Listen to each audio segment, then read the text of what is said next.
Welcome to Building the Future, hosted by Kevin Horick. With millions of listeners a month, Building the Future has quickly become one of the fastest rising programs, with a focus on interviewing startups, entrepreneurs, investors, CEOs, and more.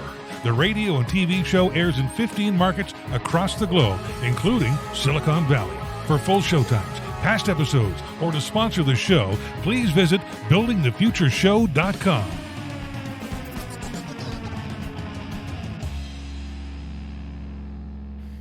Welcome back to the show. Today we have Allison Dollar. She's an emerging technologies champion. Allison, welcome back to the show. Hello, hello. How are you? I'm very well. I'm excited to have you back on the show. You've done the show a couple of times, and we've kept in touch kind of every month or two kind of since January. So I'm excited to have you back on the show. So welcome back. Thank you so much. I love to do this on a Friday because it's always a signal we can knock off soon and maybe have a cocktail. Yeah, and you could head to the beach. I'm jealous. I will indeed. So for people that don't know who you are, maybe do you want to give a quick background on yourself and, what you've kind of been up to, and then we'll kind of cover what you're doing now? Sure. Well, a little counterintuitive. I actually started as a traditional liberal arts person. I have a master's degree in English literature from the University of Virginia. Cool. And among my early jobs was at Film Commission and doing location-based stuff for film and television industry, production and all that. And then I got a job with a publishing company, and fortunately it was in the film and television trade publishing arena. Okay. And then that's when I fell in love with all the emerging digital stuff that was happening way back in the ancient days, and switching over from linear kinds of things, particularly editing, to nonlinear digital modes. Right. And I saw right away the writing on the wall for the industry that it was all going to go digital. And at that same time is when the web was born. Sure. So that is how old I am. And I knew right away. So I've been proselytizing about it ever since, and particularly interactive video. And I've done many startups in that arena of interactive video, streaming, interactive entertainment, you name it, mobile, games, all that kind of stuff. Sure. So how and why did you found the kind of ITV Interactive Television Alliance? Yeah, so all of those kind of things. I had founded a bunch of stuff, ETV World Conference and many other things I did for the National Association of Broadcasters, helped them launch into multimedia.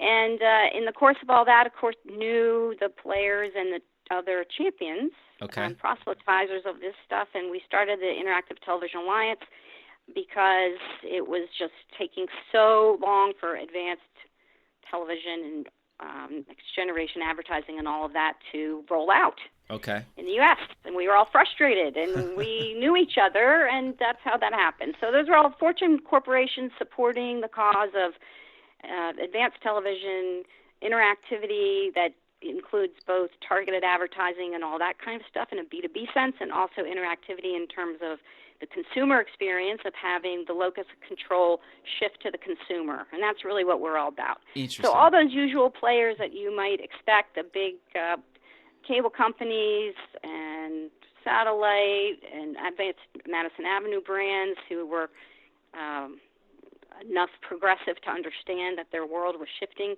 all of them joined the ITA and have been involved one way or another, and we continue. A lot of that mission has been fulfilled.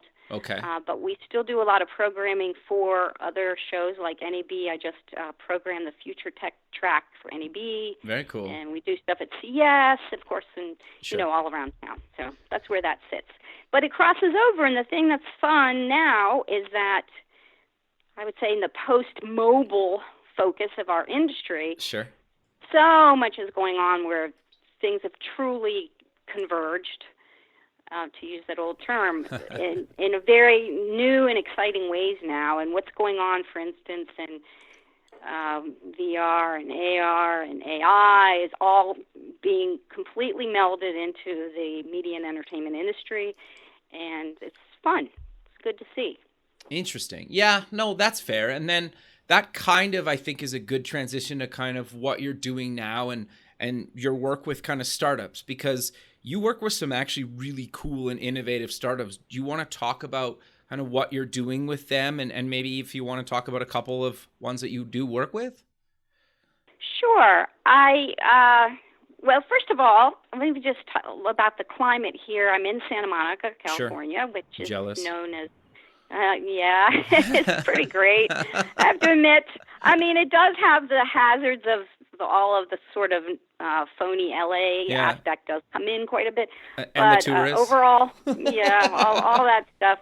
But it is really pretty here, and also has been reinvigorated by technology Sure. into being more relevant in terms of the venture community has grown a lot just in the last couple of years.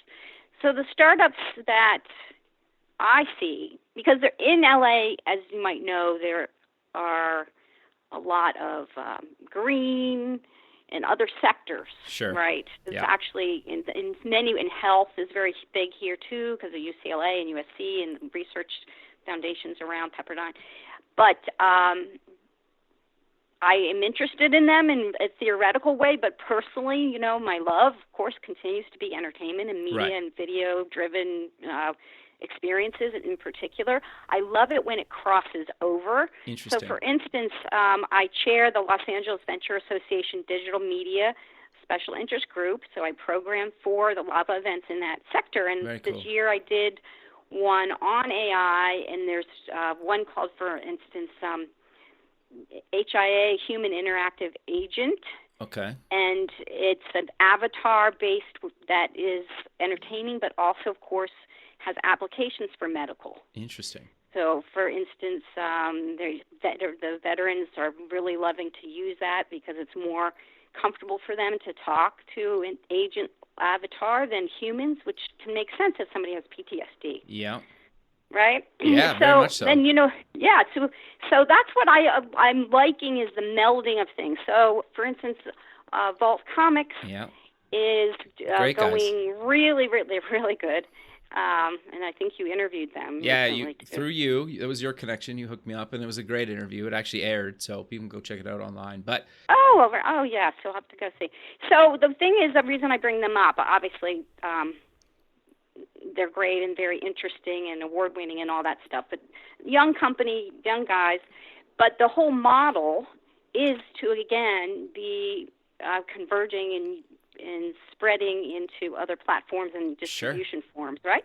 Yep. So their stuff's being turned in, their intellectual property being turned into games. They've got deals with VR firms. They are being made into feature films, which is very cool. And then vice versa. Sure. They are taking some other stuff like from novels and TV and making them into comics. Very cool. So this is I like them because they are exemplify the mix of what happens here, which is that everyone has, and honestly, it's been frustrating for decades, literally decades. We've all been proselytizing that we have to get out of these silos, right? And not just in terms of let's play well with each other, but in terms of the business model. Because the business model is never going to work the old way, with everything being so fragmented, not just platforms, but the proliferation of the amount of content out there. Sure. So the technology is driving and helping all that be monetized in new and different ways. Very exciting. Some other stuff like AR Wall, which is a new production tool that uses augmented reality to actually make things a little more efficient than traditional compositing green screen, and also, of course, can be experienced as an augmented experience by the consumers too. And a bunch of other things like that I advise, like a face recognition company. Oh, interesting. Of course, same thing. It has applications that are already globally used for, let's just say, security with a capital S, in terms of, Homeland Security, Sure. government, police, all that, but also that has a digital signage component that's an application for targeted advertising, right? 'Cause Right. it can scan who's in the room and say, okay, it's mostly young girls around 18 years old and send them ads that fit that demographic, for Interesting. instance. Yeah. Very cool. Yeah. So what types of services do you provide these startups? Because I think in a lot of cases, you work with startups that are kind of at a bunch of different stages in their kind of history. Fair to say? It is fair, and unfortunately for me, in terms of my own financial well-being, Sure. I love the early stage. Sure. Okay. Most people that have my experience won't touch those kind of companies because they're like, come back when you have your money. Yeah, interesting. But if it's a cool thing, I think that's why I referenced my background more coming liberal arts versus traditional MBA type of person, right. is that if it captures my imagination, and certainly, I'm not saying we don't evaluate the size and scope of the addressable market or how well the team knows what they're doing and technical expertise and all that sort of stuff.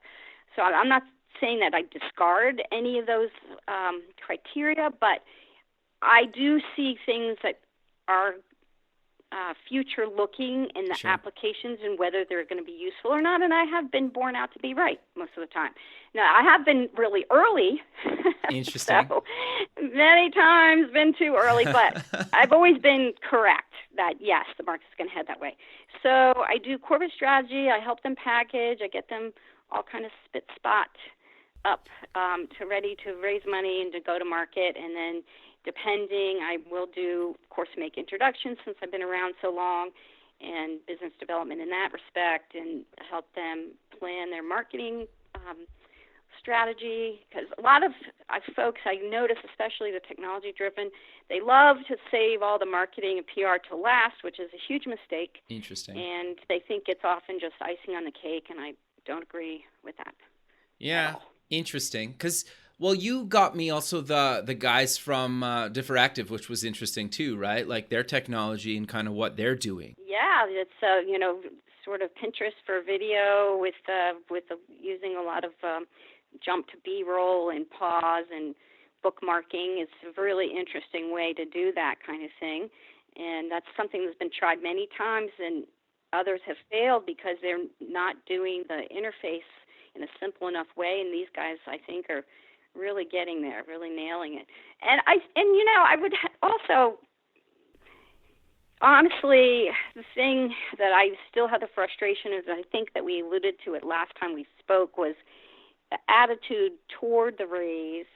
I still have a lot of frustrations with the investor outlook on things. I think it's getting a little more creative than it used to be, but it's still the case where you find people doing a raise for $2 million and it's called a seed. Right. Interesting. Right? Everything's gotten inflated, and the bar to reach to get the money in terms of the benchmarks have hit, and the client base and all of that is just gotten raised, and still money sits on the sidelines. Interesting. And I just don't.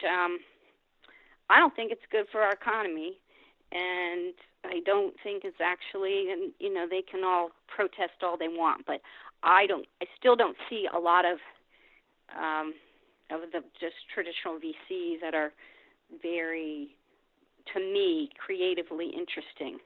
Yeah, no, that's fair. It's always been weird to me when I talk to investors sometime on the show, and they're always, oh, I'm an early stage investor. Yeah, but you're like, okay, but what does that mean? Do I have to be profitable first, or do I need $1 million in revenue? Most of the time, you need to be generating income. Sometimes it's over $1 million, and you're like, is that really early stage? Right? So then it's basically, inflated friends and family, or going around to all these private equity groups. And then it really remains such an insider's game. Yeah, it's interesting. And it is a game, and they don't realize it's actually other people's livelihood. Yeah. And I've seen many things languish and not come to market that actually would have been to the benefit of society. Sure. And, that just makes them all uncomfortable because they think it's too squishy. And, I'm like, well, we are part of the economy is an engine, but it's not the only engine of the human race, Yeah, it's like, interesting. Do we want to get stuff done or not? I don't know. Well, it's a conundrum. Yeah.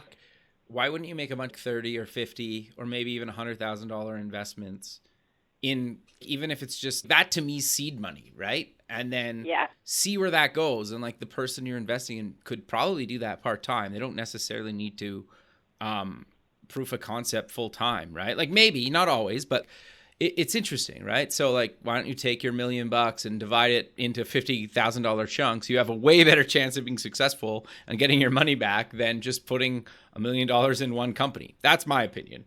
Yeah, well, there is some math against doing that, which I understand that too. But honestly, and again, this is my personal opinion. Sure. I think there's still a lot of ego involved in these things, and a lot of other elements by which they make decisions, which they claim is some method, and I know firsthand is not.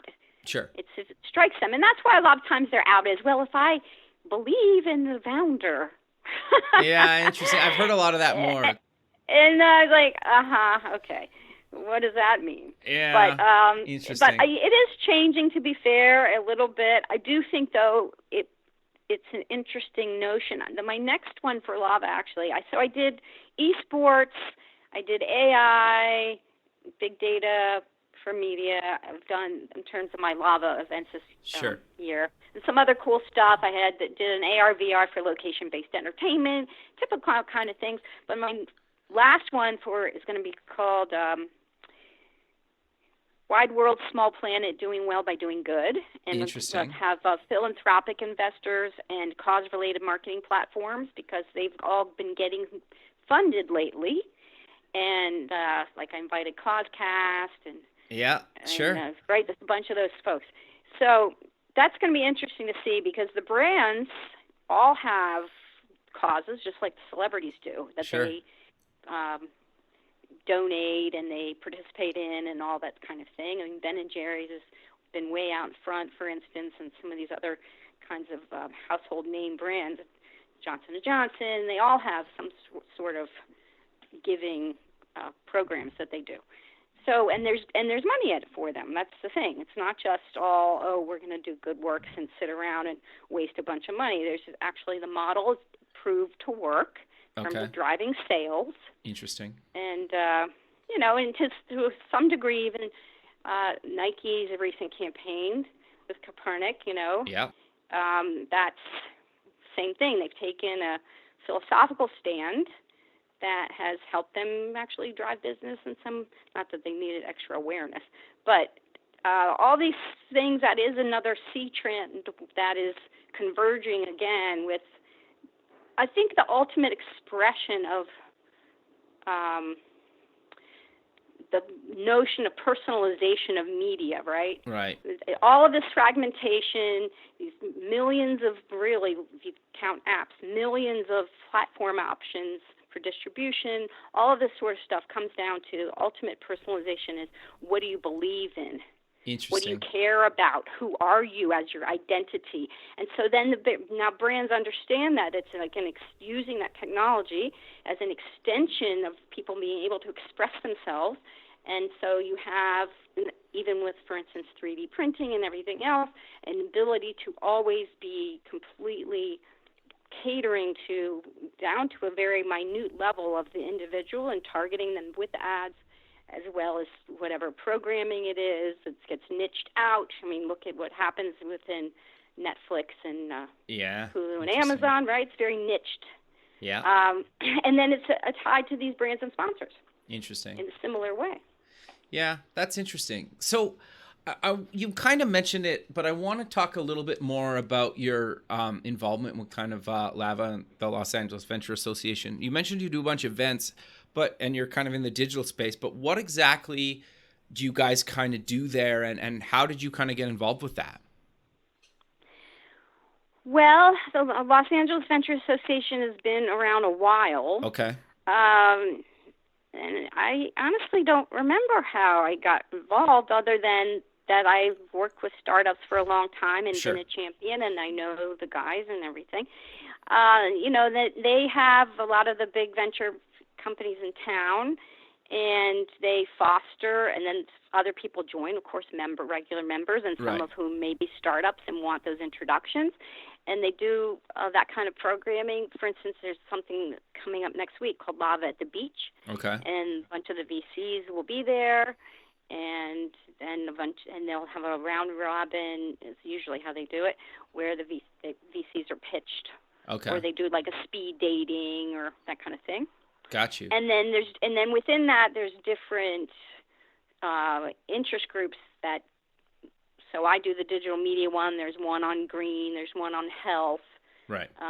Like that kind of thing that are just real specific for the programming throughout the year. Interesting. But they have workshops. They have an entrepreneur coaching and things like that a lot of us participate in for early stage companies. Sure. No, that makes sense. So I'm curious to get your thoughts on what do you kind of see? How do you see the kind of the big kind of space? Because TV to me is kind of an interesting kind of thing. I still have kind of traditional cable at home, but I also have YouTube TV, right? And I spend more time watching that than kind of traditional cable. My wife likes some of the traditional stuff, partly because of certain shows are just on that and that aren't kind of on some of the streaming services yet. But where do you kind of see the space going? Because it seems to start at least kind of adopting some of the kind of newer technologies, especially now that people are cutting the cord, right? Yes.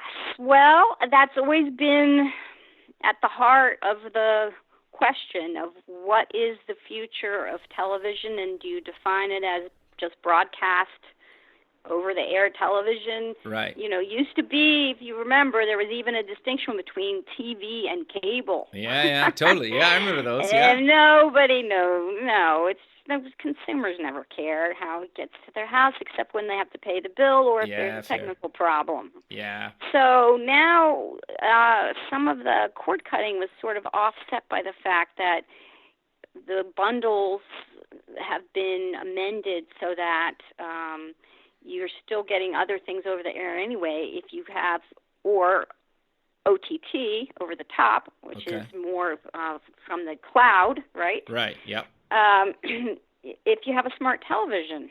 Sure. So the key is really more question to ask is what's happening with advertising. Okay, interesting. So there are so many different ways for advertisers to target and reach various individuals, but still, how do you get the mass market now that it's been eroded?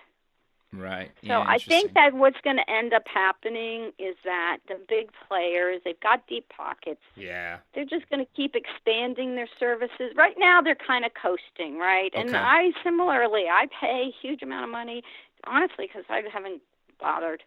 I've added a lot of things. I mean, I pretty much have everything. I'm like, got you. Everybody sends me stuff for one thing, sure. right? So I got yeah. Roku, this and that. So a lot of that will continue to consolidate, and I think too at the same time the consumer, just the pushback of wanting to be able to use that back channel, which is really the actual definition of interactivity, having the back channel. In other words, if you think of it being more like the internet where you can make a choice and it signals back to bring you what you want. So sure. Video on demand is a certain amount of that, click to buy, like any of those kind of things.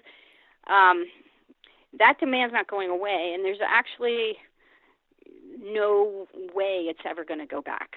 Interesting. So it's going to be interesting to see, and that's why you've seen all like the AT&T DirecTV merger, and all these other slated mergers, and what happened was Time Warner Spectrum, the new Spectrum out of that other merger, and all that kind of stuff is happening like very rapidly, and some of these new technologies are probably not when they'll be subsumed. But back to the other point about some of the Wall Street thing.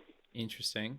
They're all wanting to find the next Facebook, the next Google, sure. and this and that. And they're thinking that they're going to get some TV play that's going to be like that. And I just don't see it. Yeah, There might be an application that's huge and it ends up being $1 billion company, but in terms of like complete game changer, and I'll be very conservative. I'll say, in the next 5-7 years. Okay. I don't see that being the case. Yeah, interesting. Because I always just kind of thought that it seems to be I just want to talk at my remote or my phone or something, and I don't really care if the content comes from Netflix or Hulu or ABC or any channel, HBO. Just play it. I want to talk at it and say, like, play this episode of this show and just sort it out. Right. Well, so search and navigation is like the key that everyone has found. The larger players have not solved yet. If you go to cable, it's like ridiculous. I've obviously Google and Alexa and everything, all of those players are closer to being able to do that. Again, this is what I'm saying, the personalization aspect is really the key thing. But on top of it, though, you do have newcomers. Like here's another one that I advise. It's called Scenic, and they're offer to be able to watch together in real time, live, with the very low latency on the video of your faces talking to one another. Interesting. So social TV, social shopping on TV, and where AR comes into this, that's where all the frontiers are. Yeah. But they are going to be there so rapidly. Yeah, so rapidly. And so counterintuitively to, I think, what a lot of folks in my industry are saying, I actually think that the living room is going to come back to being very important. Because the reason that the living room experience went away is because everyone wanted a personalized experience, and the generation that's kind of phone addicted was turned off. Yeah, interesting. But even there, some of those younger people are like, oh, we're too much on our screens. There's these whole sub-movements away from that toward real-life experiences and community-based things. So when those things are joined together in the home or in other event spaces, when it's experiential, maybe with a shared AR thing or something like that, or even just watching a sporting event, as in the case that Scenic is doing in the UK with football, with soccer. Yeah, sure. Many exciting economic models. Interesting, yeah. Can come to the fore. So I think that all is going to happen much faster. That part will happen much faster than we think. What are your thoughts on kind of the portrait TV? I've read some thoughts that some companies or some apps are kind of, going to actually record full episodes of TV or whatever actually in portrait mode, because that's how most of the time we use our phone and you don't have to turn it to landscape. But what are your thoughts on kind of that? Well, this is the thing. Whatever we envision or want, we end up making. Okay, fair. Interesting. I mean, and I would say overall technology in general, why are there hoverboards?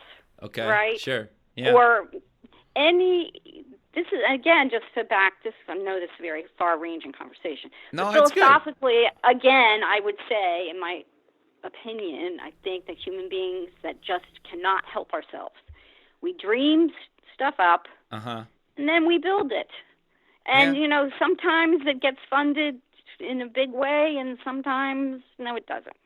Like, for instance, the other lava thing I went to the other night, these early-stage companies that are coming out of the research labs here, academic research labs, they've got, little devices that they're working on toward detecting certain kinds of cancers and like all kinds of stuff that are gadgets and gizmos and advanced ways of using SaaS platforms and other ways to parse things out, and even in terms of workflow for all this big data loads that we are all generating.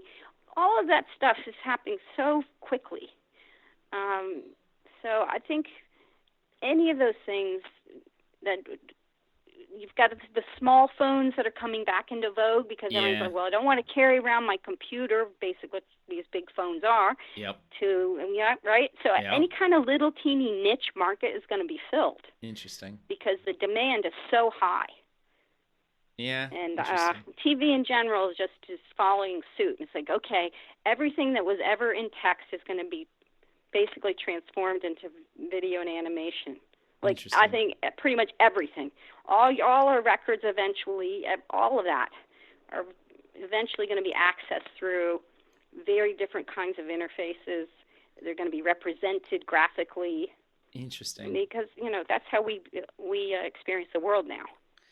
Yeah, that's interesting. Yeah, you're right. Because even just talking to some of the other people that have had kind of through you and Sarah, they're basically taking the archive of even footage that was shot decades ago and putting it online or on regular cable, and people are loving it, right? What does it matter if you watch a game show that was recorded 30 or 40 years ago? Who cares? It's still great. Well, and also if it's in the more recent history, but still pretty old, but still digitized enough, then you also are recutting things so that, as you know, you have holograms. Yeah. Or even just more prosaically, you just edit in things that were not there. Sure. I just saw this one other interesting startup that's up in Burbank.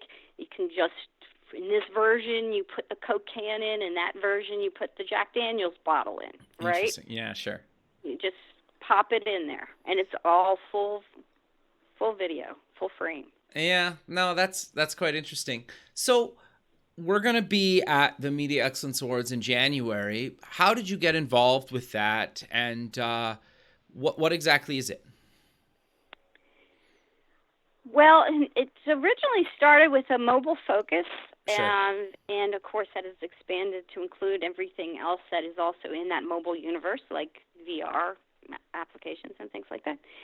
I guess I was invited to help decide what were the good categories early on. Got you. And obviously the founder, Sarah Miller, and I are friends. Sure. So we all were in social groups, for want of a better term, within the industry.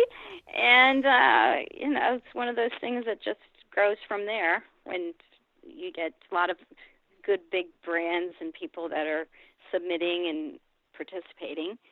So it's another case where it ends up being fun to see how from year to year the different trends and what are submitted or not, and who shows up or not, and all that kind of thing. Sure, because it's the 11th year. So you guys you've been involved in this thing since kind of the beginning. So it's been a long kind of journey to watch. Beginning.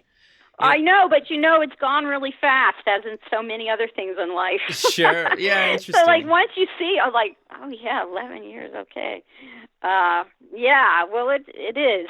I think, it's always a testament to certain things, like mobile in particular, where anything that's introduced that seems so novel, we're very quick to become habituated to them. Yeah, interesting. Right? And interactivity in general is like now, and this is honestly an issue with the ITA, it's like it's not a novelty to say, okay, you can determine what and where and when to watch your video. Yeah. But it actually was a novel thing at the turn of the century. Yeah. And similarly with the MEAs, it's interesting to see some years it's tons of these certain kinds of apps.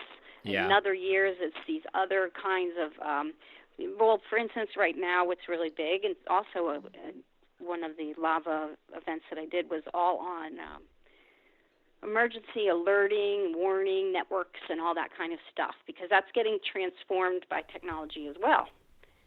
So some years in MEAs, we have like a lot of utilitarian kinds of things, like for weather and traffic or other kind of healthcare and crisis. And the one that I did at Lava was basically like how high tech can come to the rescue in cases of disaster and corporate resilience and everything. So if you think about the next generation of Amber Alerts or weather or any, of course, terrorism, all the things that happen, the emergency broadcast systems being updated. Yeah. And part of the push is for the ATSC 3.0 standard to be used better toward that, because the standard's been rolled out, and it allows, again, a back channel. Sure. So that there's more data that can go back and forth and all that kind of thing. Yeah. So, interesting. Stuff's all connected. Yeah. Well, and especially probably you've even seen some stuff kind of come and go and then kind of come back again, maybe in a different way. But people have been, for example, kind of some 3D stuff or even some early kind of VR and AR stuff. You've probably, or AI stuff, sorry.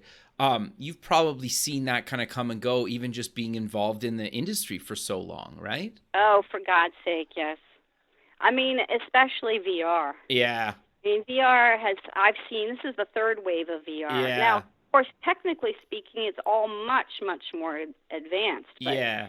Yes, in terms of what's hot or interesting and people are into it. I think what is different this time is that the brands understand it for the location-based entertainment aspect of marketing. Yeah. Those two things converging, they are now putting real money into that because they have to, because, right, there's no 30s and 60s anymore in the same way Sure. in terms of the mass reach all the time that there was. So they have to look at those budgets and say, where else into digital can they go? There's only so many apps you can force people to put on their phones, right? Yeah. There's always a limited real estate at some point. So it's like water, wherever the opening is, the money will flow in, and that's where it is right now. But yeah, I mean, I had a VR client way early in the 90s. Interesting. And I do think it's interesting too, is like even again, entertainment's sort of the leading edge of the wedge many times with this stuff, and then it sort of settles into other applications, like I was saying, like medical or even Sure. just within the industry. AR Wall really is a production tool. Interesting. So what do you mean by production tools? Like, so how does somebody use it to actually make something? well, the studio uses it Okay. because you set it up, and then the way that I'm trying to think a simplified way to say it. Yeah, it's hard It's to almost explain like something. it's almost like creating the 3D space in real time, and that's being captured in real time. Okay, Like interesting. these sensors, it's like a form of compositing, but in 3D in a regular stage. Yeah, situation. interesting. Okay, yeah, I kind of know what you mean. It sounds how they kind of shoot those video games, person kind of in a suit hooked up to a computer. And you don't have to do any of that stuff. But yes, it is related to green screen technologies and sensors and all of that. It is a kissing cousin of that kind of thing. Very cool. But that's part of their secret sauce. It's much more fluid and organic and efficient. Makes sense. No, very cool. So, Allison, we're kind of coming to the end, but maybe let's close with mentioning where people can get more information about all the stuff you kind of mentioned and all the stuff you're involved in, and if people want to actually reach out and work with you. They can just, probably the fastest is either through LinkedIn, just drop me a note, or Allison Dollar at gmail.com. It's ALLISON dollar, just like the money, all one word, at gmail.com. And, happy to hear from people always. Very cool. Well, Allison, I really appreciate you, again, taking the time out of your day to be on the show. And I know we'll keep in touch because we've kept in touch for the last little while. And have a good rest of your day. Well, you too. And I would say likewise, I'm a big fan of your show. And anybody who's got interesting stuff should go and talk to Kevin. Perfect. Well, thanks again. We'll talk soon. Okay. Bye. Okay. Happy Friday. Thanks, Bye. you too. Bye. Thanks for listening. Please visit our website at buildingthefutureshow.com to join the free community, sign up for our newsletter, or to sponsor the show. The music is done by Electric Mantra. You can check him out at electricmantra.com and keep building the future.